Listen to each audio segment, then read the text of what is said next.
அனைவருக்கும் வணக்கம். இன்றைக்கி நவம்பர் மாதம் 26ஆம் தேதி, தமிழ் மாதம் கார்த்திகைக்கு 10ஆம் தேதி புதன்கிழமை. இன்றைக்கி மழை நிலவரம் என்ன அப்படின்னா, இன்றைக்கி தென் மாவட்டத்தில் ஆரஞ்சு அலர்ட்டை தளர்த்திட்டு மஞ்சள் அலர்ட் கொடுத்துருந்தாங்க. ஆனால் மாவட்டம் முழுவதும் எங்கேயும் பெரிய அளவில் மழை பதிவாகலை, வறண்ட வானிலையே இருந்தது. ஸோ இது மழை சம்மந்தமான அப்டேட். அந்த இலங்கை பக்கம் இருக்கிற புயல் தமிழகத்தை நோக்கி வரும்போது நாளை மறுநாள் டெல்டா மாவட்டங்களில் பரவலாக மழை இருக்கும் அப்படின்னு வானிலை ஆய்வு மையமும் சுயாதீன வானிலை ஆய்வாளர்களும் சொல்லியிருக்காங்க.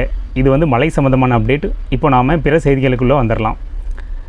இன்றைக்கி 26/11/2025 வெண்மை புரட்சியின் தந்தை டாக்டர் வர்கீஸ் குரியன் அவங்களோட பிறந்தநாள். அவங்களோட பிறந்தநாளை நாம் என்னவா கடைபிடிக்கிறோம் அப்படின்னா, தேசிய பால் தினமாக கடைபிடிக்கிறோம்.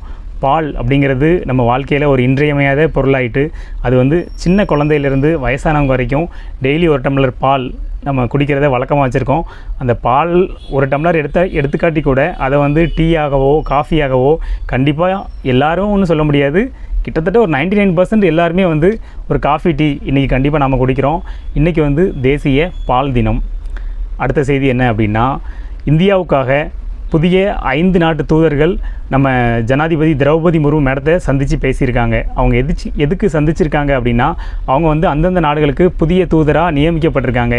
எந்தெந்த நாடெல்லாம் அப்படின்னா, லெபனான், மொரீஷியஸ், செய்கல், செனகல், சவுதி அரேபியா, கானா, இந்த நாட்டோட தூதர்கள்லாம் நம்ம ஜனாதிபதி திரௌபதி முர்மு மேடத்தை சந்தித்து அந்தந்த நாட்டோட தூதர்களாக அவங்க நியமிக்கப்பட்டதுக்கான ஆணைகளை அவங்கக்கிட்ட வழங்கியிருக்காங்க.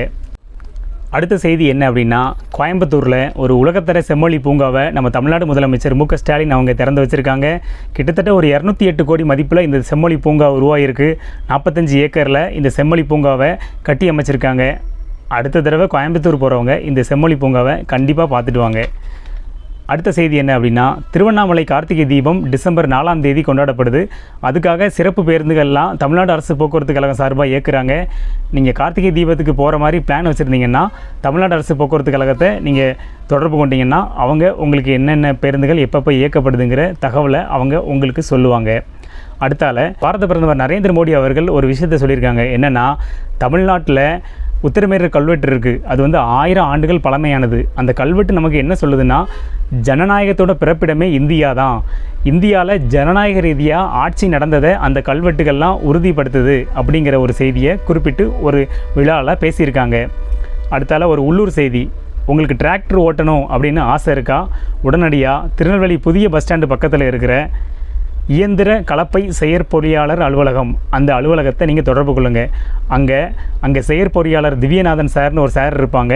அவங்க ஒரு அறிக்கையை ஒன்று கொடுத்துருக்காங்க. என்ன அப்படின்னா, உங்களுக்கு டிராக்டர் ஓட்டுறதுக்கு கிட்டத்தட்ட ஒரு 27 நாட்கள் பயிற்சி நாங்கள் கொடுக்குறோம். அது சம்மந்தமாக சின்ன சின்ன மெக்கானிக் பயிற்சிகளும் நாங்கள் கொடுக்குறோம்.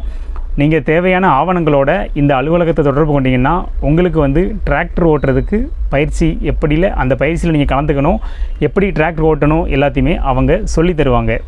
அடுத்த செய்தி என்ன அப்படின்னா, நம்ம இந்தியாவும் கனடாவும் விரைவில் ஒரு வர்த்தக ஒப்பந்தம் போட போகிறோம் அப்படின்னு சொல்லியிருக்காங்க. யார் சொல்லியிருக்காங்கன்னா, கனடாவோட வெளியுறவு அமைச்சர் அனிதா ஆனந்த் அவங்க இந்த தகவலை சொல்லியிருக்காங்க.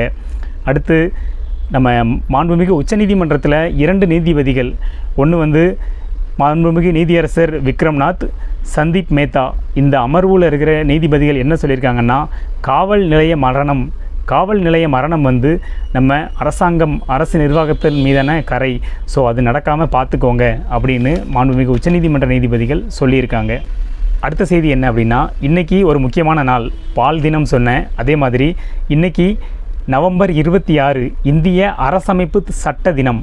அதாவது 1949 வருஷம் நவம்பர் 26ஆம் தேதி இந்திய அரசமைப்பு சட்டத்தில் ஒரு சில பிரிவுகள் இன்றைக்கே அமலுக்கு வந்துட்டு, அந்த தினத்தை கடந்த 2015ஆம் ஆண்டிலிருந்து நாம் இந்திய அரசமைப்பு சட்ட தினமாக நவம்பர் 26 கொண்டாடிட்டு வரோம். ஓகேவா? அடுத்தால இன்னொரு செய்தி என்னென்னா, தனியார் நிதி நிறுவனமான முத்தூட் ஃபைனான்ஸ் அவங்க ஒரு கல்வி உதவித்தொகையை அறிவிச்சிருக்காங்க. அதாவது 2025-26ஆம் ஆண்டுக்கான கல்வி உதவித்தொகை மொத்தம் 210 மாணவ மாணவிகளுக்கு கொடுக்குறோம். பிடெக், எம்பிபிஎஸ், பிஎஸ்சி நர்சிங் இந்த மாணவர்களுக்கு நாங்கள் கல்வி உதவித்தொகை கொடுக்குறோம். இந்த 30ஆம் தேதி வரைக்கும் நீங்கள் விண்ணப்பிச்சுக்கலாம் அப்படின்னு சொல்லியிருக்காங்க. இதை நீங்கள் பெறணும் அப்படின்னா அதுக்கு என்ன குவாலிஃபிகேஷன்னா 12ஆம் வகுப்பில் 90% மதிப்பெண் நீங்கள் வாங்கியிருக்கணும் அப்படின்னு அவங்க சொல்கிறாங்க. சென்னை, கேரளா, பெங்களூர், மும்பை, டெல்லி இந்த பகுதியில் இருக்கிறவங்க இந்த திட்டத்தில் விருப்பம் இருந்தால் உங்களுக்கு தேவைப்பட்டால் நீங்கள் அப்ளை பண்ணிக்கோங்க. அடுத்தால T20 கிரிக்கெட்டுக்கு வந்துடலாமா? T20 கிரிக்கெட் February 7ஆம் தேதியிலேருந்து March 8ஆம் தேதி வரைக்கும் நடக்குது. கிட்டத்தட்ட 20 நாடுகள் இந்த போட்டியில் கலந்துக்கிறாங்க. சென்னையில் மட்டும் 7 போட்டிகள் T20 போட்டி நடக்குது. அடுத்த செய்தி என்ன அப்படின்னா, சபரிமலை ஐயப்பன் கோயிலுக்கு பக்தர்கள் மாலை அணிந்து போயிட்டுருக்காங்க. அங்கே மதியானம் ஒரு கஞ்சியும் அதே நேரத்தில் ஒரு சாதாரண சாப்பாடும் கொடுத்துட்ருக்காங்க. நாளையிலேருந்து ஒரு சிறப்பு சாப்பாடு, அதாவது அப்பளம் பாயாசத்தோட ஒரு சிறப்பான சாப்பாடு கொடுக்க போகிறோம் அப்படின்னு திருவிதாங்கூர் தேவஸ்தான தலைவர் சொல்லியிருக்காங்க. இன்றைக்கி நாம் நிறைய செய்திகளையும் தகவல்களையும் நான் உங்களுக்கு சொல்லியிருக்கேன். நாளைக்கு இதே மாதிரி புது புது தகவல்கள் முக்கிய செய்திகளோட உங்களை சந்திக்கிறேன். நான் கோமதி நாயகம் விசு. நன்றி.